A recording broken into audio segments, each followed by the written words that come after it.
Всім привіт! Hello. Це As a User I Want to See подкаст. This is... Я, як користувач, хочу дивитись подкаст. І сьогодні ми святкуємо наш 100-й епізод. And we have anniversary today. It's our 100th episode. Yes. І сьогодні ми запросили до нас в гості людину, яку ми знаємо майже з дитинства. Yeah. And today we have a guest that we know, we can say, from the childhood. І це для нас просто якась мрія, яка збулась. This is our dream that came true. Тому давайте дивитися цей епізод разом. В нас в гостях Карл Wiegers. Let's get it started. Karl Wiegers. Welcome to As a User I Want to See podcast, and we have a very special guest for our 100th episode, Mr. Karl Wiegers. Welcome to the show. Right from the orbit of the Earth. That's right. I'm in orbit. Well, thank you very much. I'm very happy to be with you for this special episode occasion. Yeah. Thank you very much. And it was a big surprise for me to send you this message to invite. And it was a much bigger surprise to receive from you, like this open and like reply that you're ready. So oops. Now we have to do with this something. We talked a little bit about that already, so I don't think we need to repeat the conversation. But you know, for our listeners, I again forgot to push the record button. But now we're all set and we're recording. So as we mentioned, we have some questions for you, and maybe if we can go back into like when you started to go through the path of business analysis. We already said that it was probably not called that way back then. So just tell us a little bit how you started, how the whole journey began. Okay, so we'll go to the Wayback Machine. I actually started programming in college 55 years ago, which seems almost impossible. But yes, there were computers then. And like everybody else, I learned Fortran back then. And I really liked programming, but I've also really liked chemistry. And so I have a bachelor's, master's, and PhD in organic chemistry. And that's how I started my career. But 1/3 of my PhD thesis was code. So I was combining the two from a very early time. Then I went to work in industry in the US as a research scientist. But for several reasons, I decided a few years later to get out of chemistry, which I loved. In fact, I just recently posted an article on medium.com about 5 joys of being a scientist. So I still think like a scientist. And I miss chemistry, but I also got into computers. So I kind of moved into software development full-time around 1983. And at that time, you know, there wasn't a special term business analyst. There were requirements engineers maybe, but mostly we thought about just being an analyst. But really, we didn't even think of that because we were just doing everything on the project. We were doing small projects where you're responsible for everything from, you know, idea to final testing and delivery and support. But over time, I ended up working in a small group that was building applications for the photographic research laboratories at Kodak, where I worked. And around the late 1980s, we realized we needed to get better at understanding what our internal users needed. And so we started learning about requirements techniques. We went to conferences and read books and articles, and there weren't a lot of books back then. But we started learning how to try some of these techniques like prototyping. We invented this product champion model for customer engagement on our projects. Started modeling and things like that. And we found, hey, we get better results when we do these things than when we do whatever we used to do. So I was still writing code. I wrote a lot of code. But I started migrating toward the kind of the front end of understanding what the problems are and understanding what needs are. And I did a combination of things then. I started doing more, at that point, it still wasn't called business analysis, but that's what I was doing. And also I moved more towards quality engineering. So I did a lot of testing, I did a lot of process improvement work and that sorts of things. So this seemed to be kind of a natural fit for my background and sort of analytical thinking as a scientist. And it just felt comfortable. I love programming too, but I haven't done any programming for a long time. I've done these other things instead. So that's how I kind of got into being sort of a focus on business analysis and requirements. And a little bit like a personal story from the beginning of my career. So IT industry in Ukraine is pretty young. I would say it's around 30 years old maybe. And I started around maybe 10, 12 years ago. And when I just like entered, let's say, a business analysis office from my company, I started first to understand what this profession is from reading BA Bach, and it was like version 2, I believe, and it was pretty hard for me to understand like what's, you know, what it is about. And then someone from a colleague of mine advised me the software requirements by Karl Wiegers and Joe Beatty. And like when I read that, it all became so clear, you know. So it's like, Oh, nice. and this is not only my story, this is the story of like thousands business analysts in Ukraine. So I'm not sure if you know this, but you are like really a significant author for business analysis community in Ukraine. Yeah, so because in Ukraine, everything started with this BA book, yeah, and actually your book and some others, but mostly with your book. So, Yeah. and because we just working in this industry comparingly for a long time, for comparing to, you know, like Ukraine industry, IT industry. So like I'm working here for like 15 years, I guess. We like suggesting to a lot of people to start with your book because it's really clear, understandable, like 7 steps to mastering business analysis. As well, yes. Yeah, as well, and your book, and every person that comes to us with, I'm trying to read my BA book. They say, Yeah. no, stop it, no, never. Not never. I mean, But yeah, later. you can do Later. it Yeah, Yeah, exactly. well, it's not really a text; it's a reference guide, and that's important, but it's different. And I really appreciate your comments here because it's you know, you write a book and you never know how people are going to react to it. This is the 3rd edition. The one that you're talking about that I co-authored with Joy Beatty is the 3rd edition of the book. The 1st edition came out in 1999, Right. second in 2003, and then Joy and I did the 3rd edition in 2013. And you know, so by then we had an idea that it was a pretty popular book, of course. But it's just always wonderful as a writer to hear people say the wonderful things you're saying about how easy it is to read and understand, because that's what you try to do. But until someone reads it and gives you the feedback, you don't know for sure if you did that. So I really appreciate those compliments. Yeah, and actually, one of the best things, whenever I start project or I'm mentoring someone and they ask me what discovery, what artifact BA should provide in the end of the discovery, because usually our like project management, they say, we need user stories, we need tickets, we need estimates. And I say, no, we just, and I always start, no, we're starting with the scope and vision. Whatever tools you use, product vision board from Pitchler, yeah, whatever like diagrams, but like general structure is scope and vision document where you start with the context and go down to the like scope at the end of the day. So it's just at the end, not the very beginning that everyone wants to start with. That's always made sense to me, Anton. And, you know, I have sort of a metaphor that I used when describing that. I'm sort of a top-down thinker. You know, I like to start kind of at the top and then flesh things out and get the broad strokes first.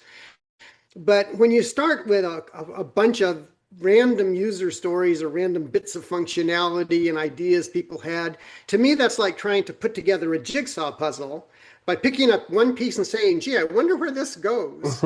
That's a pretty inefficient way to build a puzzle. And I think it's an inefficient way to build software and even requirements collections. So that, for example, is one reason why I'm a big fan of the use case approach. That's kind of a top-down approach, higher level of abstraction. Let's get those broad categories, and then we'll get the details when we need them. So that makes good sense to me. And maybe you can tell us a few stories, like what made you write this book? You know, how did you come to the decision to work on that piece of literature? Yeah, or for us, it's almost a piece of art. Yeah. Well, as I mentioned, I was working in this small software group, you know, at Kodak, and we were starting to get more interested in requirements. And I was writing articles, I was giving talks at conferences back then in the mid-90s, and several things kind of came together to let me write my first book, which was called Creating a Software Engineering Culture. And I had several chapters on requirements in there, talking about the things we'd learned that we'd found to be useful and how they were helpful to us. And then I have a good friend named Steve McConnell. I don't know if you're familiar with Steve's work. He wrote some important books like Code Complete and Rapid Development and some other very important books.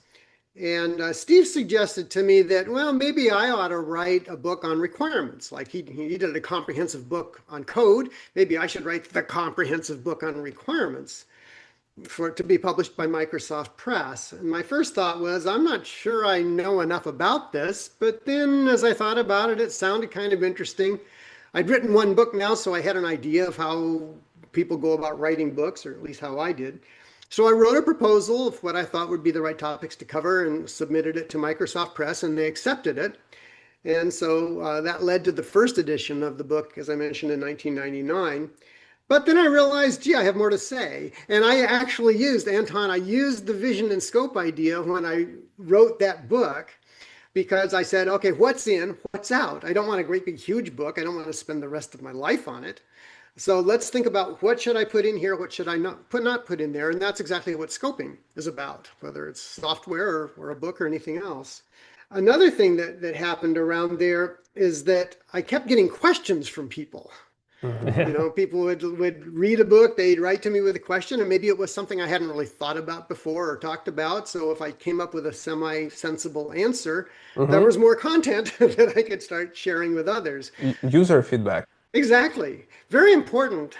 I don't get as much anymore, but I used to get a lot of emails from people with interesting problems, you know, and questions and things they weren't sure how to do. And that, so I could maybe help them, but I could also get more information to share. So that all led to the second edition of the book, which was much larger. The first edition was 90,000 words long. The second edition was 150,000 words. And it was much better. And then I met Joy Beatty in person at a software conference around 2012. And we had exchanged emails over the years, but I'd never met her. Wonderful person, just one of my favorite people in the world. I just love Joy. And so she had asked me, and some other people had, have you thought about writing a third edition? And I was thinking, oh, that sounds like a lot of work. And the more I thought about it, I said, Joy, how would you like to write it with me? And we didn't know each other that well, but it was the best professional decision I ever made, I think. She's really, really smart. She's got a lot of experience. She was able to write some things that I couldn't write. You know, she had experience and knowledge that I didn't have. So we added stuff from her. And we worked really hard on our collaboration process. I'm a process thinking person. And one thing I found that a lot of times on projects of any kind, people don't talk about how they're going to work together. We make assumptions. Correct. Have you had that happen? And sometimes those are wrong assumptions and don't work very well. Have you had experiences like that? Oh, course, yeah. just I assumed Anton would remind me to push the record button. I knew you were going to say that. Yeah, but definitely, yeah, many times. Yeah, many times. Whenever there is like a certain like a discovery phase on the project and you have to assemble an architect, a designer, a business analyst, and you assume you're going to work a certain way, and then you start and everyone has its own way of working. You have to and think, then it's a lot of time for synchronization between you. Yeah, especially in discovery phase, when I was like huge project discovery phase, and we gathered together like some manager, engagement manager, or project or delivery manager, whatever, some manager, designer, architect, me as like business analyst, and we're sitting here. And they say, okay, we need to start. Okay, Anton, you will drive discovery. And I said, just, why me? Because they didn't know what to start with. And this is why it's just, and I haven't thought about that. So yeah, I had an assumption that someone will drive. I will just take my work, well, like gather requirements, conduct all the workshops, meetings, and in the end, I will provide something, of course, collaboration. But I didn't think about that. They will decide that I will drive this everything. So I have to provide the common agenda. They will adjust. They adjusted agenda, but it was a surprise for me that I need to start. So it's just okay. What do I do now? Yeah. So Joy and I spent a lot of time working out our process, because when you write a book, and this book had like 33 chapters, appendices, you know, there's lots of pieces. then there's a lot of back and forth. There's handoffs. Okay, it's your turn to review this now, and my turn to draft that, and then you start working with the publisher, and then you get into reviews, and there's 15 people reviewing the manuscript. There's just I describe it as like juggling a dozen flaming chainsaws. And so it's just a lot to do. So we worked all that out, and the process we came up with worked very well. We worked together well. We had disagreements, but we even came up with a process for how are we going to resolve disagreements. Wow. What if we don't agree? What do? We figured that out before you get annoyed with each other, And so it worked very well, and she just added a huge amount of value to the project. But I learned something interesting, and you've probably seen this on projects as well, software projects. Having a collaborator, a co-author, didn't make the book any less work. It didn't make it faster, but it made a much better product. For sure, yeah. Definitely. Yeah, the more people working on the product doesn't mean that it will be done faster. Yeah. Right. It's like this famous saying, joke about 9 months. about 9 months, Right. or Yeah, the mythical man month. ladies, yeah. Yeah, and delivering. Exactly, yes.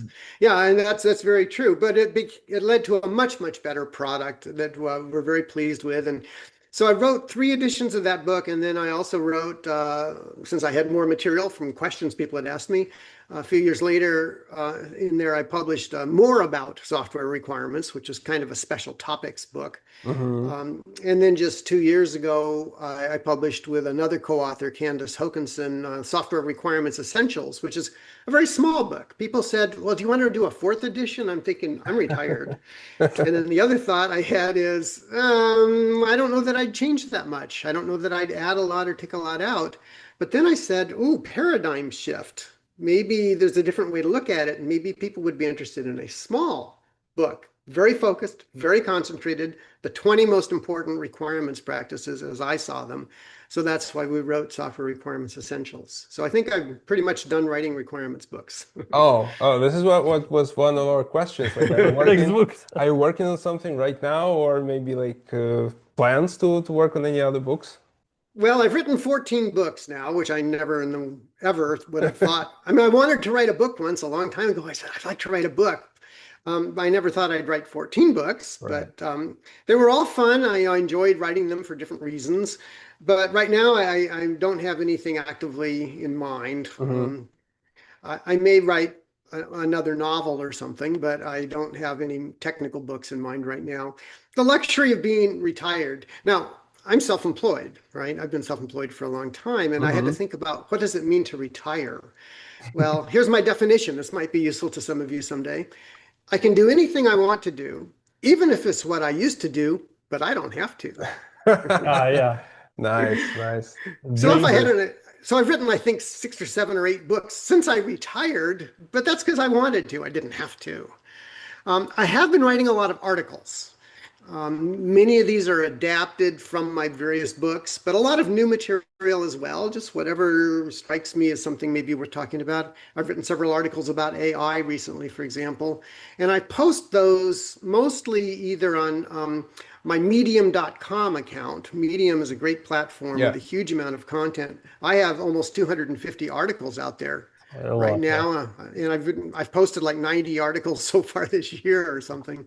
And sometimes I write for modernanalyst.com also. And actually, I have a question. We started our podcasts. One of our first podcasts was with you about your article. That 55 things you learned about software development or something like that.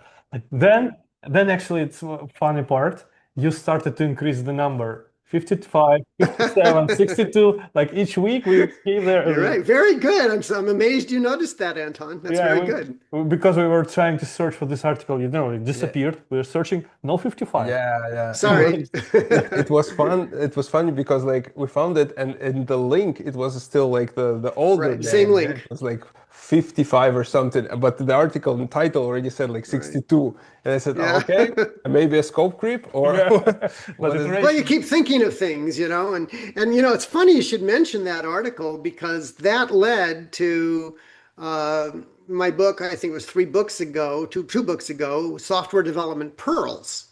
Because these are all things that I've been thinking about gradually, over the years as a consultant and trainer and so forth. And that all led to writing that book. I mean, during the pandemic, I had to have something to do, so I wrote several books. It kept me amused. And that has 60 lessons. Okay, so that's the magic number now is 60. 60. Yeah. But these lessons, actually, thank you for them, because some of them just stop me of doing something. You know, when you have some like, okay, I will do that. You start doing, and then you see that it doesn't. It's not working, and then just stop and think. And I still remember several of these lessons. One of them is about how to establish working processes in the team, not to force them, but to listen to them, and then just to adjust. And the second one is that our client or customer has always the point. Sometimes we just don't understand it, but this person is always has the point. Always has the point. And Right. because as we know, when you work with the team, they always say, "Oh, he has such a stupid ideas, but let's develop it because he's a customer, he's a client." But no, So I it's think the always, way I said that is the customer is not always right, but the customer always has a point. Yes. yeah, this is correct. And Yeah.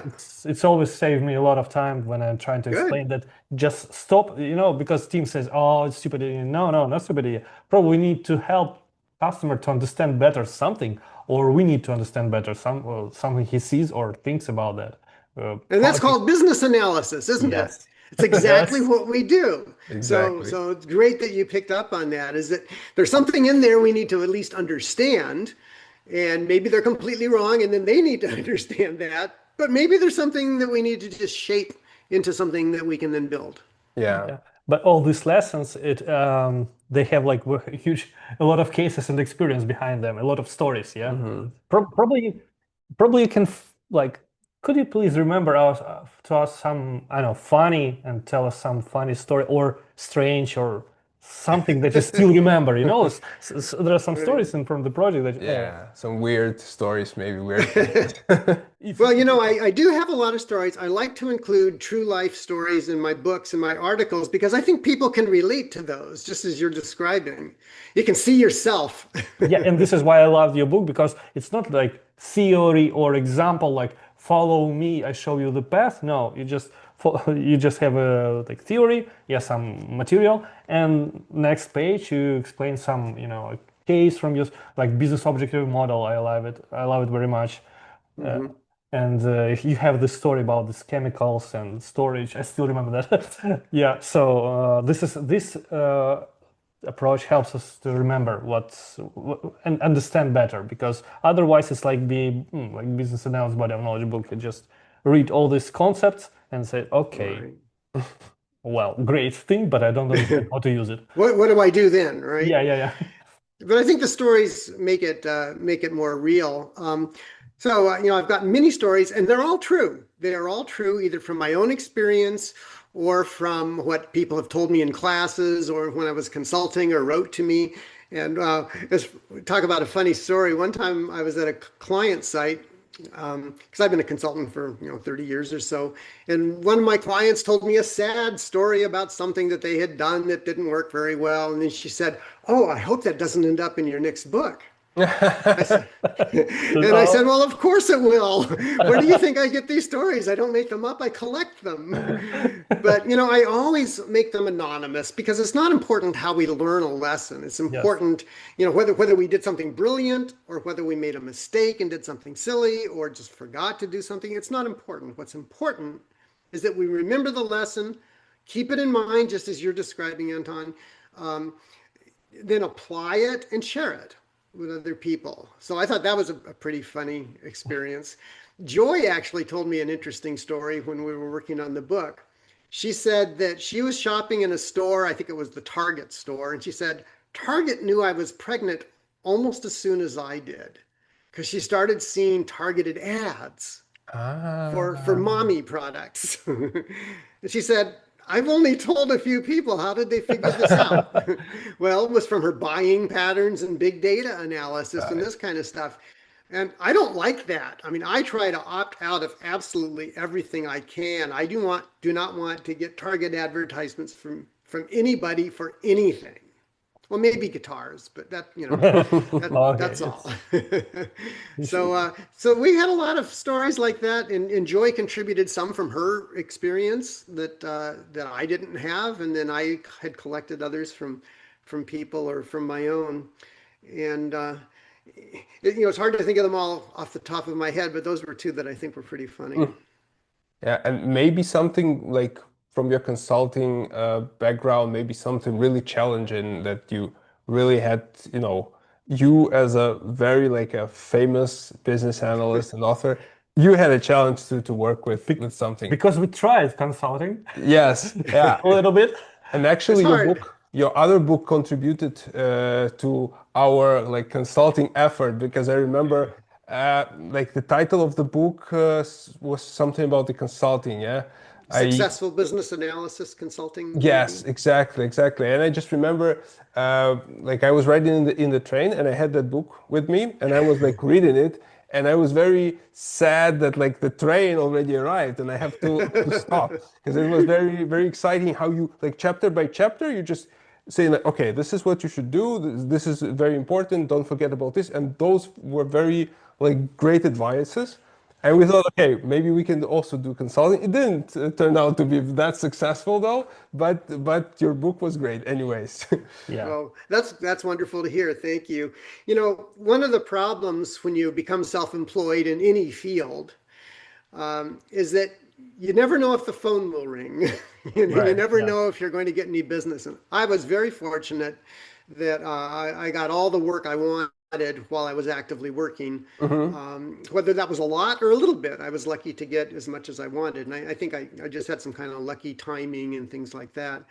You just never know. I know many consultants that have maybe got a little work, but not enough to make a living at it. So, Yes. so that's not surprising. But one of the kind of the most challenging situations I was in actually came out before I was a famous consultant and author. um, while I was still at Kodak, uh, we had a project that we had to work on. You mentioned one of you the chemical tracking system from Yeah. the Yeah. Yeah. book. That was a real project. I did not make that up. And so this was a system that had to be built for the company. Had to have the system to keep track of how the company bought chemicals, ways for people to order the chemical they needed to use for their experiments, and how we stored them and we managed them and moved them around and ultimately disposed of, anything that was left.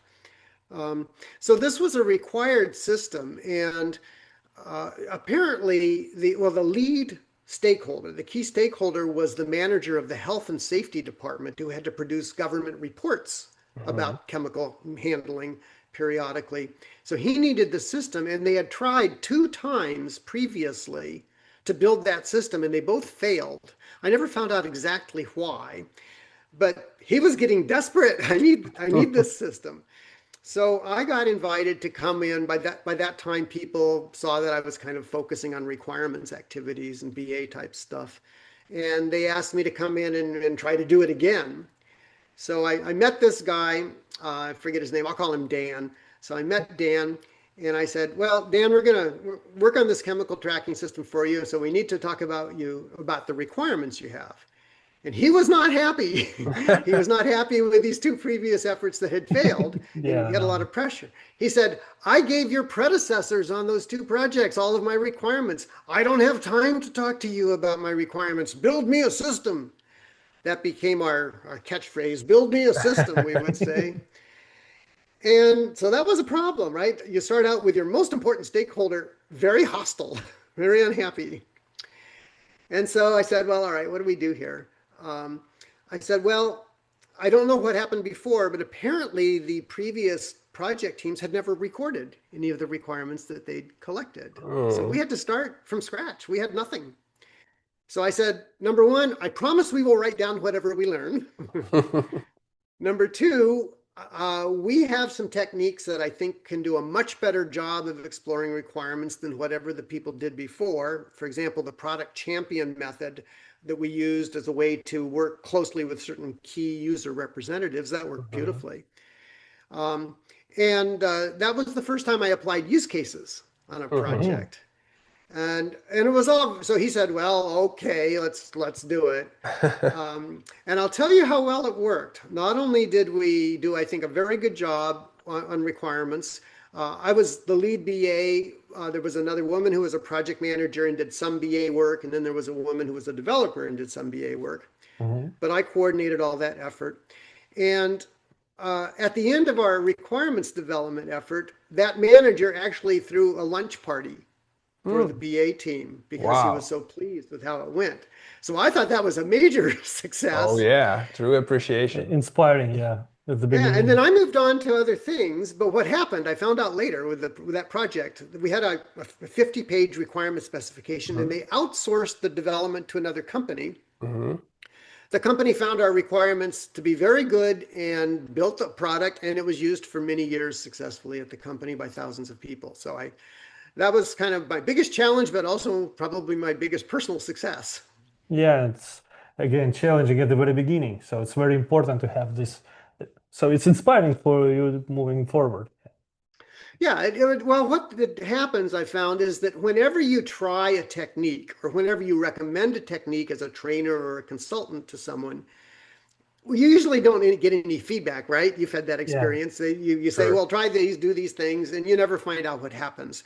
But when I do find out what happens, when people write to me or bring me back in, and you see that it worked, they said, wow, this is better than what we used to do. That validates the method that you're recommending so that you can say, yeah, that's a good thing to do.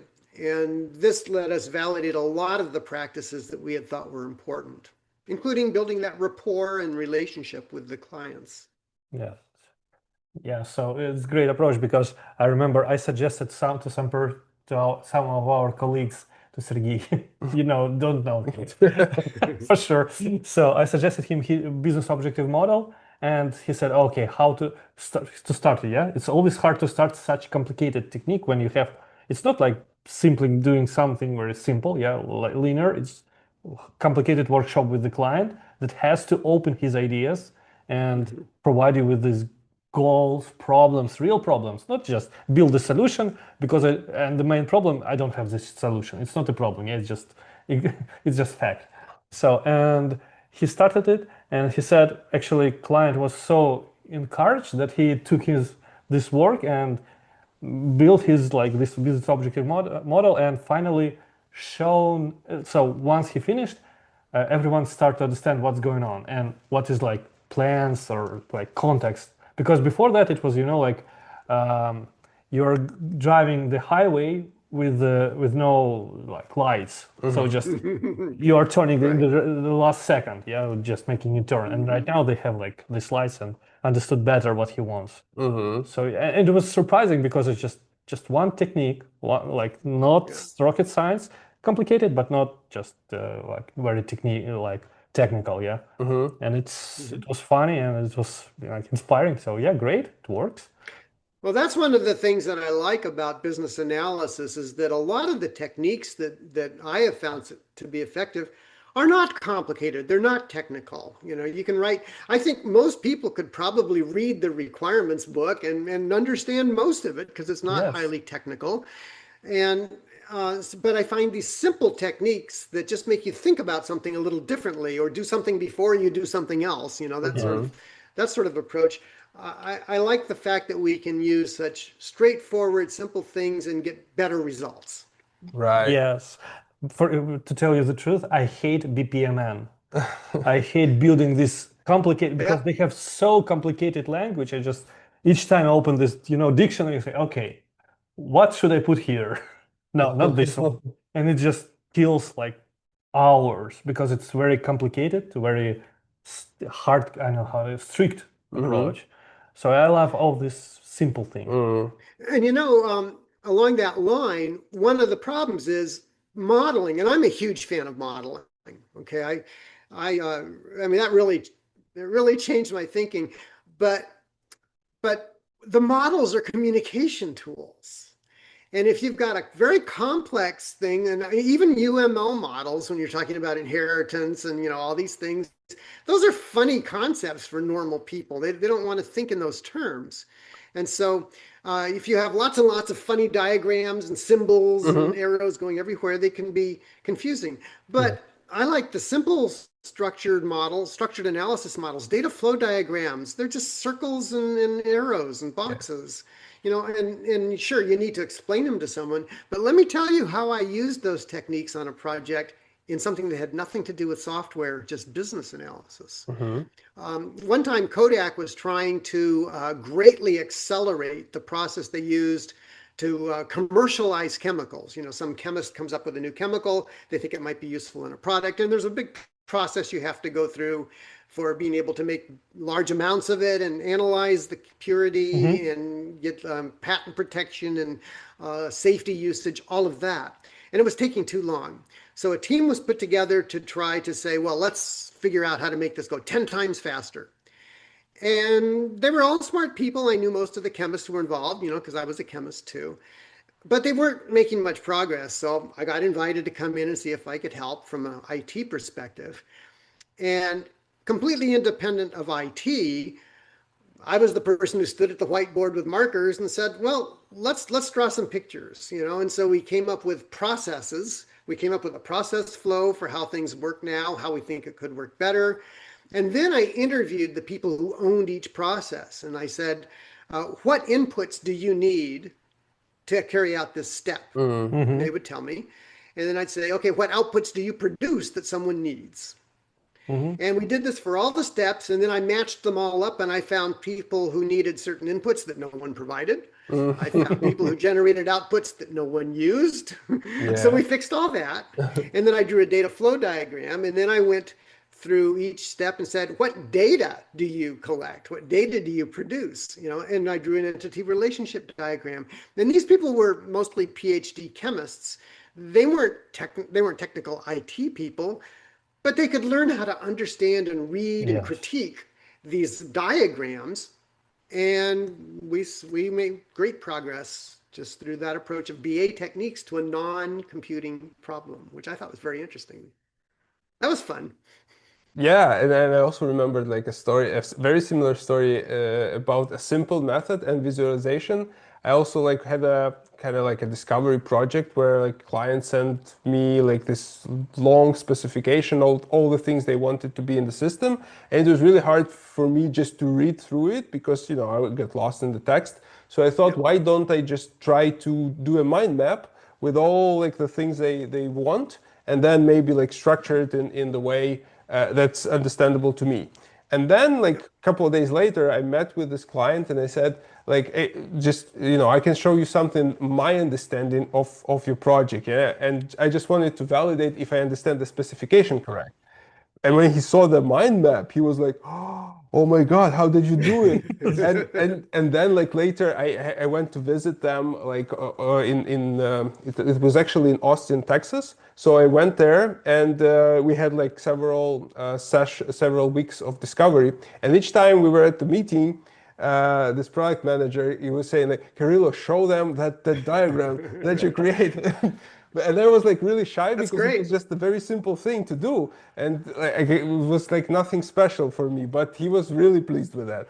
Yeah. That's a wonderful story, Carrillo, and you know what that illustrates too is one of the values of modeling. You know, I think we had talked, you know, earlier about the, you know, some important lessons that we learned in our careers, and one of the most important things I learned was when I took a analysis modeling class many years ago, because I'd never thought about drawing pictures to represent either a problem space or, you know, some solution ideas before you started building code. And so that totally changed how I approach software. And that's exactly what you did. You just happened to use a mind map kind of picture, but there's, you know, 6 or 8 kinds of pictures we can draw and that's all you need really to do a lot of valuable modeling.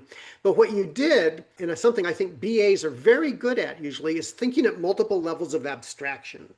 Because you started with a bunch of details, very low level of abstraction, and you said, I don't understand this, I have to step back. So you moved up to a higher level and visually represent things with not all the details, but the structure. Yes. Kind of the architecture of the concepts. And that's what modeling lets you do. To me, modeling makes it easy to kind of move back and forth from higher level to lower level as appropriate and as needed. And I don't think very many people are good at that, but I think it's a really common BA skill and Yes. ability. And to be able to judge when to do that, because I did the same kind of thing that you're describing once. I used a different kind of model. I drew a state transition diagram for a real-time product, but by drawing that model, and I'll bet you had this experience, you found errors. Yes. Yeah, You for probably sure. found gaps and duplications and wait a minute, this doesn't go anywhere, right? Mm-hmm. Yes, yeah.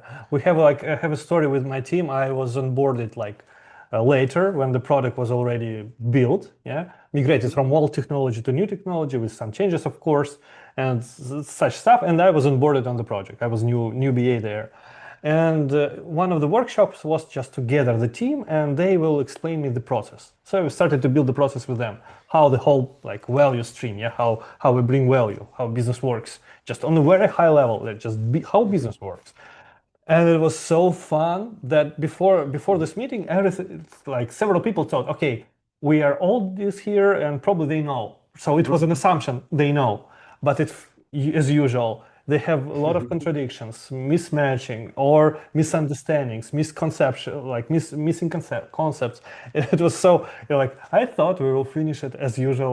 Kirill usually like misestimating Yeah, incorrectly. underestimated. I was underestimating, so I thought, okay, 30 minutes for the process because it's simple. What can go wrong? Sure. And What then can go concept, wrong? yeah, 1 hour and a half. And then I said, okay, let's stop.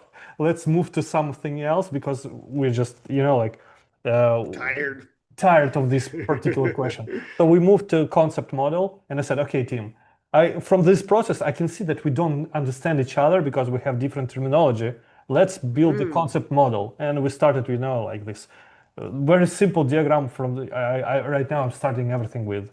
I just, like I'm interviewing someone and say, okay, first concept, like user, or I know some product or whatever. Yeah, we have product. What happens there? What does he have? Price. Okay, I put their price and sorting. So it just saves a lot of time and brings everyone to the same understanding, and it's just wonderful. Simple mod, mhm. simple approach. Yeah, Yeah. we have concept and But arrow. it's the way of thinking that added the value, right? The fact that you could see, I have another tool that we can use to represent knowledge. Let's represent it that way and see if what it tells us by comparison. And then you see all the differences. You see the problems, the gaps, the errors, all the miss things that Yes. you mentioned. And I think that's one of the ways that a BA and a BA mindset can Mm-hmm. be so valuable to many, many different kinds of situations. Because as we Yep. discussed with Kirilla, BA is always problem oriented, yeah, and team usually solution oriented. Yep. So they keep Lots thinking more of, fun. yeah, Yeah. and it's always like, we don't need BA here for this project. I said probably you need, at least for the beginning, just to understand, because they say no, we have technical project, it's just migrating from old technology to new technology, or clients ask for redesign and said, okay, under this redesign you will have multiple changes, new fields, new logic, just wait for like a Yeah. month. It's never just a new design. It's never new design. No. So I think what we do is very helpful that way. But do you agree that not everybody is skilled at figuring out what level of abstraction should I be at? When should I drill down? When should I back off? When should I look at the trees versus the forest? Yeah, Definitely. I have a friend. She once told, "Oh, I want a colleague, friend." She said, "I want to be a someday, become a BA someday." And she is QA. She's great QA, but when she faced like was on some on-site visit to United States to some client with the business analyst, which has like very tough schedule, like because it's on-site visit, it costs a lot of money, so huge expenses. So we need to work fast, fruitfully, and come back. And she finally saw like very closely day-to-day work of BA. She said, "Oh, I cannot work this because too much uncertainty, too much Hmm. uncertainty." Because team usually works with like certainty, with requirements, With requirements. that was written by someone. And yeah, it's really tough for some people to work with, jump all these Right. stores and grades, like an elevator. We always going back and forth on elevator. Okay, Yeah. this is how system how it works. This model, this feature, this use case, this I know button and back and forth all the time. So yeah, not everyone can do that. I'm not just pride of that, but But what I also think that some of the things that we mentioned, they look so simple, yeah, like this mind map or a state machine diagram. It looks very simple, and sometimes BAs are like underestimate themselves. They think down on themselves, and they like, at least from my experience, the colleagues of mine, they have, they're not sure like in their own powers because of that. They don't think about of themselves as we are the ones who can put the pieces together. They just think, oh, I'm doing the simple things, and maybe everyone can do it. Yeah, so maybe if they're listening to this podcast and this is something that will help them to understand that our job is so crucial and so important. And we have a question actually. We do have a question about that. Yeah. You wanna? Yeah. Did you do you know such an imposter syndrome? Oh, I've actually written an article about imposter syndrome. It's on my Medium account. Okay, we'll check. Yeah, maybe we didn't read that one, but yeah, we had a question actually because like all of us experienced that, during our work. So did you experience that? Oh, of course. It's funny because people who truly are imposters never experience imposter syndrome. Yeah. Okay, I think it's people who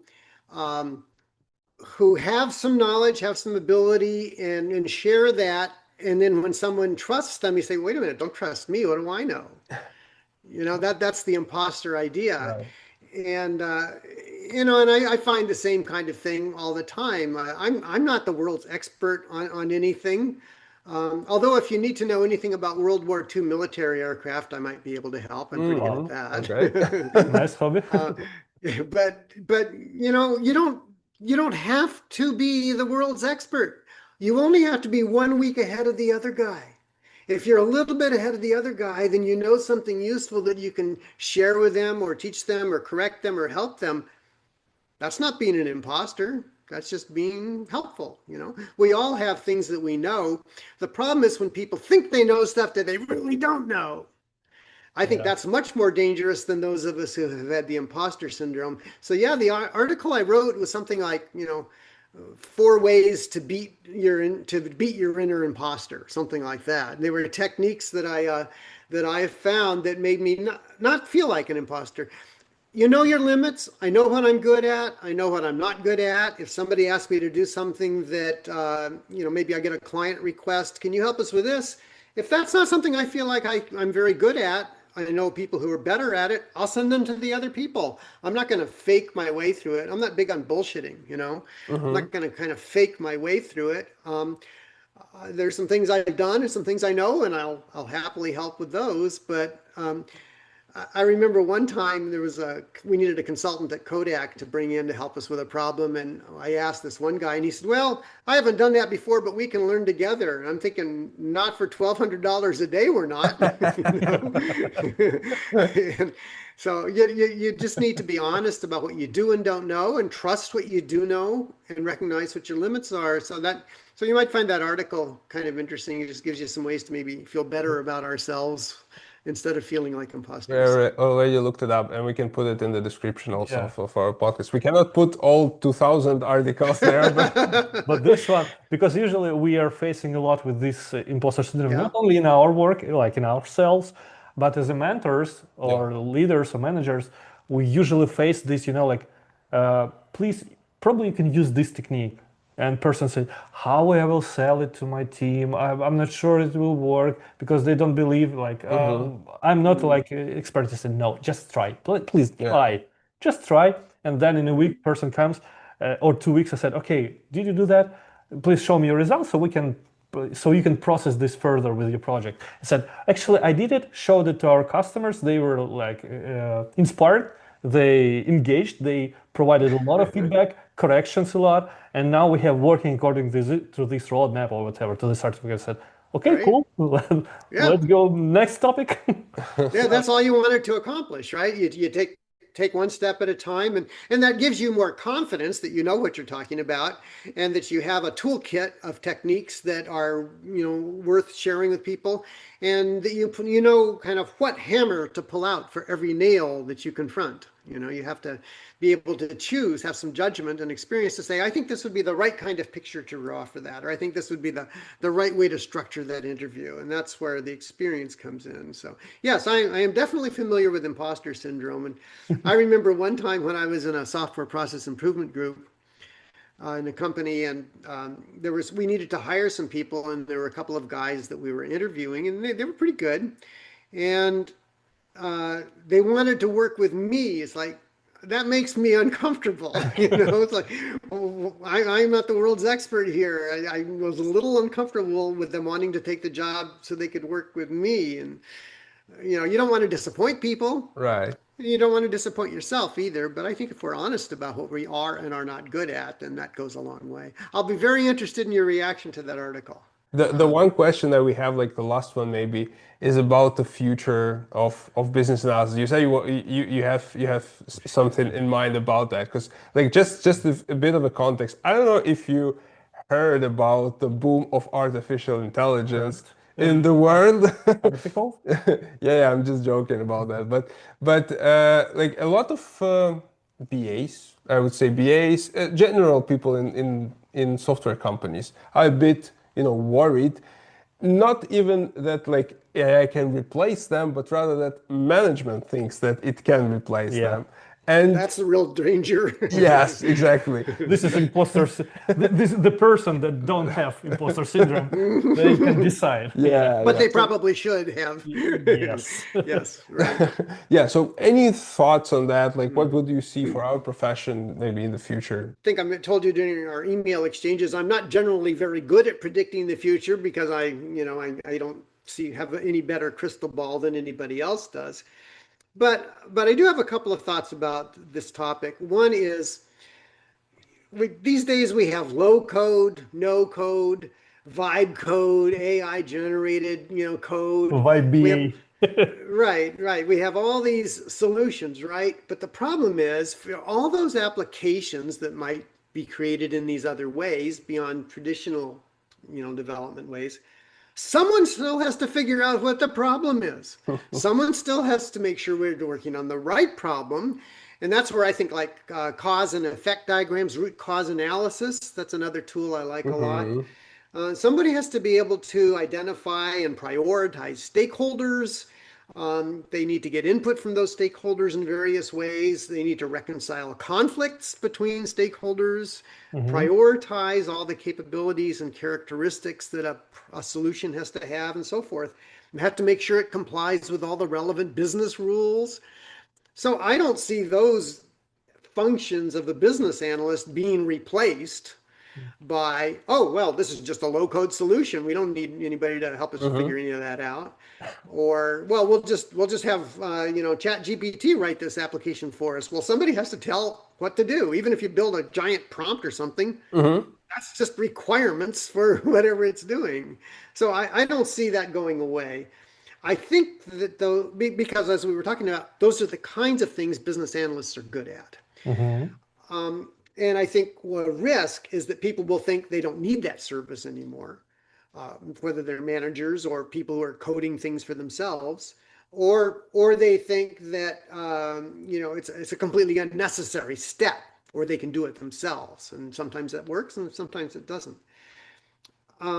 I think AI could help with many of those. For example, an AI agent might be able to, appropriately prompted, identify pertinent business rules from some database that it has of laws, regulations, policies, and things like that a person might not think of.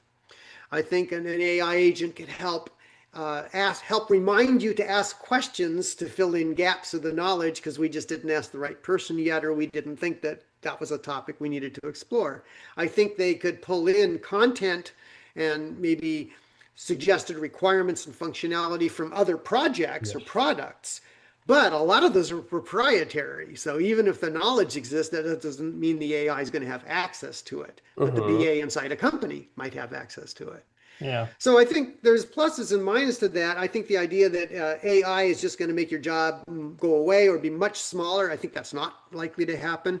And in fact, I've written, I think, since you got my Medium account up there, I've written, I think, 3 articles lately, and I'm thinking about another one about the crap that we get out of AI queries and how often they're wrong, they're hallucinations, they just make stuff up.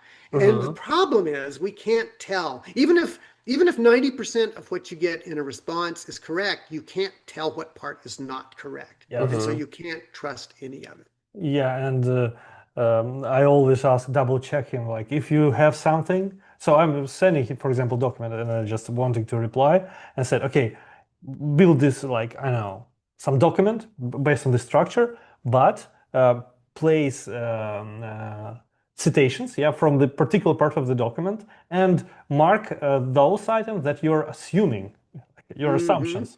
And it's just always fun because it's like 40% or 50% sometimes of his reply is his assumptions based on best practices, whatever, but not what from the original document or.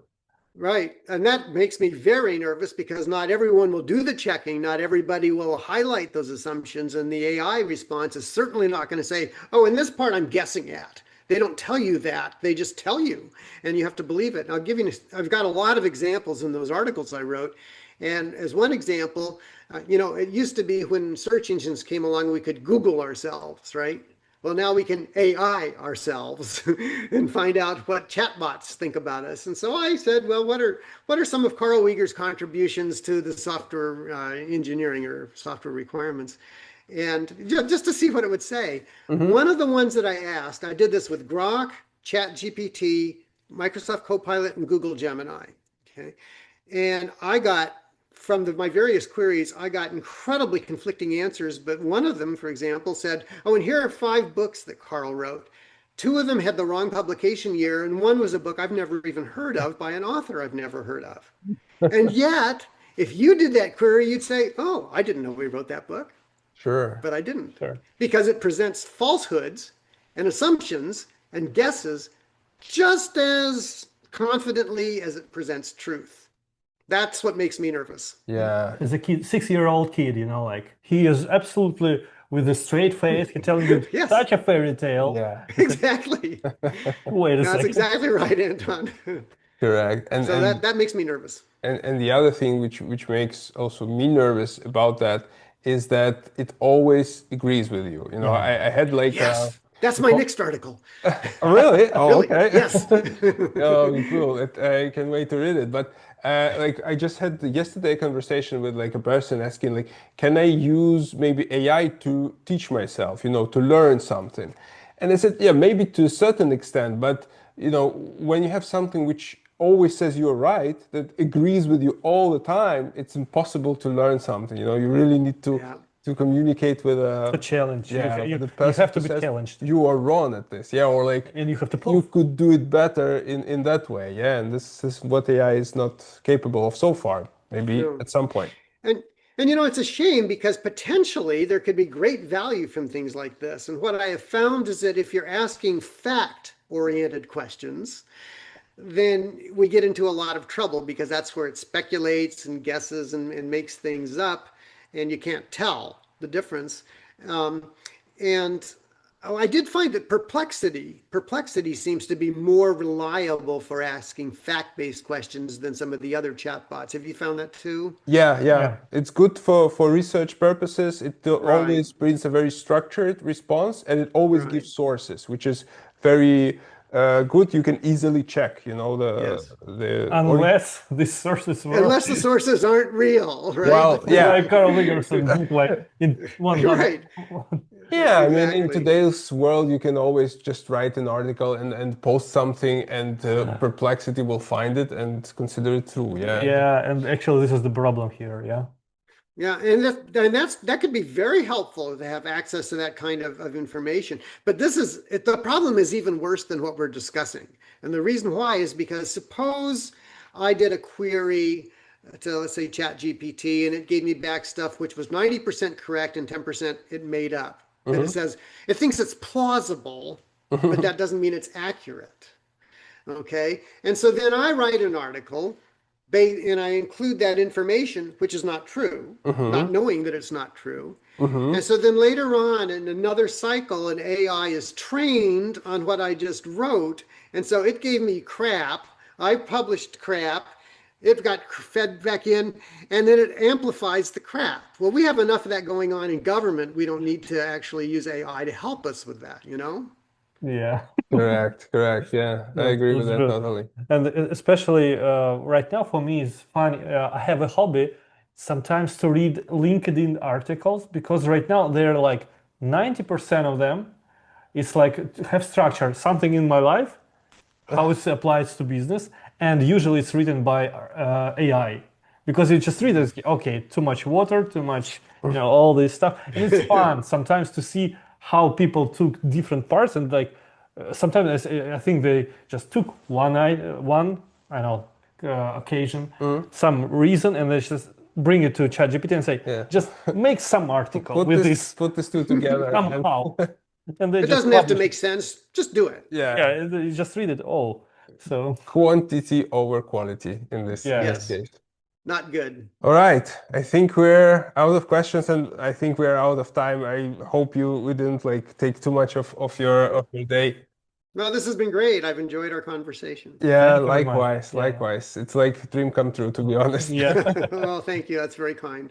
The one thing I'd like to add while we're here is that my wife and I both stand with Ukraine. Thank you very much. Thank you so much. That's Yeah. Oh, we actually forgot. I will send you our how to say it, setup. Yeah, Sure. we don't have electricity Right now we have blackout. Right now, so we don't have electricity right now. So we have all these accumulators, all this. So thing. we build out a special setup to have these lights here to you can see us and our listeners could see us. Yeah. I'm very sorry that you have to go through this. This is totally unacceptable. Thank you for your support. We contribute to charities, humanitarian charities that help Ukraine every year. So Thank you we're very with much. you. Thank you so much. Thank you so much. Yeah, it's really important for us. Yes, Yeah. truly. Keep up the good work. Thank We you. will. Thank you so much. Okay. Bye bye. Bye bye. Bye bye. Thank you. As a user, I want to see разом з вами немає межі. Антоні Кирило звучать у ефірі. Розкриють серце, розбудять мрії.